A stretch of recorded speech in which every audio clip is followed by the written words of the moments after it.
Mercredi 25 septembre, bienvenue dans votre édition d'ici 19h20. Voici les titres que nous développerons. 3. La colère des salariés de Wallor dans les Ardennes, le tribunal de commerce. Et puis une première à 3, la nouvelle salle d'escalade accueille le... Enfin, à la une de l'actualité nationale,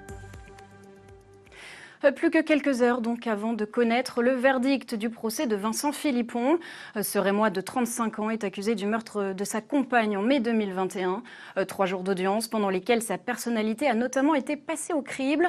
On retrouve Clément Barbet depuis la cour d'assises de la Marne. Clément, bonsoir. Le réquisitoire vient de tomber et l'avocat général réclame 30. Merci Clément pour ces précisions. On y reviendra bien sûr dès demain midi. Justice toujours avec le report du procès de ce policier soupçonné de vol et d'agression sexuelle à Reims. L'homme avait été placé en détention provisoire début septembre avant d'être remis en liberté sous contrôle judiciaire la semaine dernière. Des accusations portées par 2 femmes. Procès qui doit être donc reporté le 23 octobre.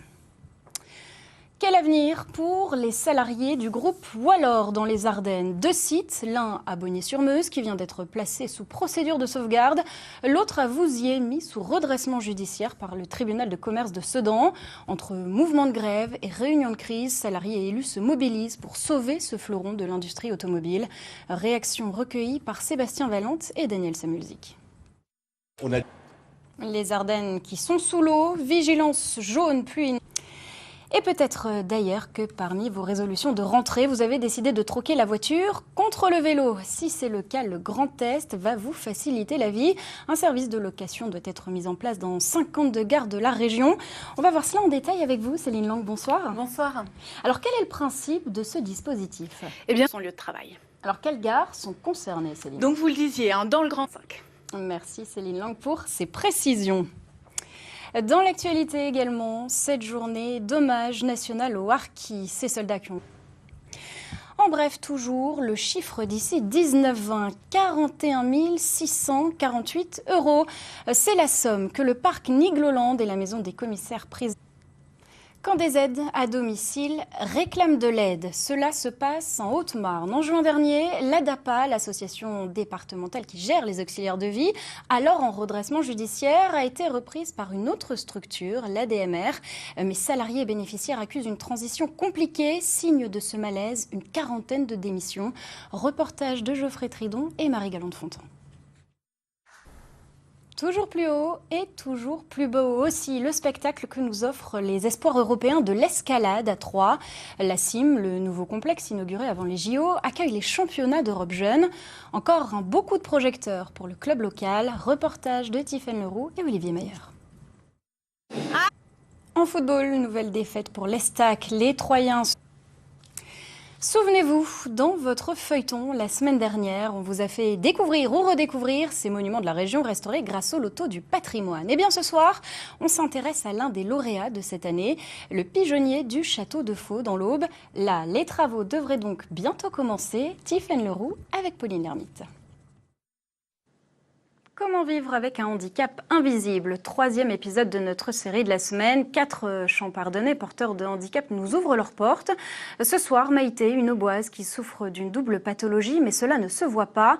Se posent alors d'autres défis, d'autres combats. Rencontre signée Edwige Réau, Raphaël Doumergue et Thomas Thieffry. 19h34, on ouvre la deuxième partie d'ici 19h20 avec l'essentiel de l'actualité nationale et internationale. À la une, la menace d'une offensive terrestre au Liban. Les échanges de tirs entre l'armée israélienne et le Hezbollah ont continué toute la journée et les soldats israéliens ont été sommés de se préparer à une possible entrée de l'autre côté de la frontière. À Jérusalem, les précisions de Maryse Burgot. En France, le principal suspect du meurtre de Philippine, cette étudiante retrouvée morte dans le bois de Boulogne à Paris, a été interpellé hier en Suisse.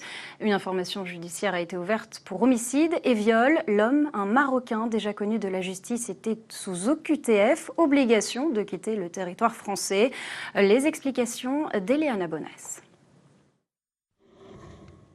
Les oppositions vont-elles réussir à se mettre d'accord pour abroger la réforme des retraites? Si le RN et la gauche semblent avoir le même objectif final, chacun veut déposer son propre texte. Alors, y aura-t-il un terrain d'entente? Explication d'Alexandre Pérou avec Jeanne Assouli. Santé, le nombre d'IVG en hausse l'an dernier, plus 3,7%. Plus de 240 000 femmes y ont eu recours. Après les années Covid où les chiffres étaient à la baisse, comment expliquer cette augmentation? Réponse avec Florence Bouquilla. Et enfin, on termine avec le choix d'ici 19-20, avec un constat qui se ressentira sans doute sur les tables de fête à la fin de l'année. Le homard bleu, de plus en plus rare. Parmi les explications, les conditions climatiques et la réglementation des zones de pêche. Alors les restaurateurs s'adaptent. Illustration avec Michel Perrier. Je vous rappelle cette information en Champagne-Ardenne, dernier jour du procès de Vincent Philippon. Voilà donc ce que l'on pouvait dire sur l'actualité de ce mercredi. Tout le sport à suivre et puis à 21h05, votre magazine des Racines et des Ailes vous emmènera au Pays Basque. Demain midi, vous avez rendez-vous avec Romain Novicki. Passez une très belle soirée sur France 3. À demain.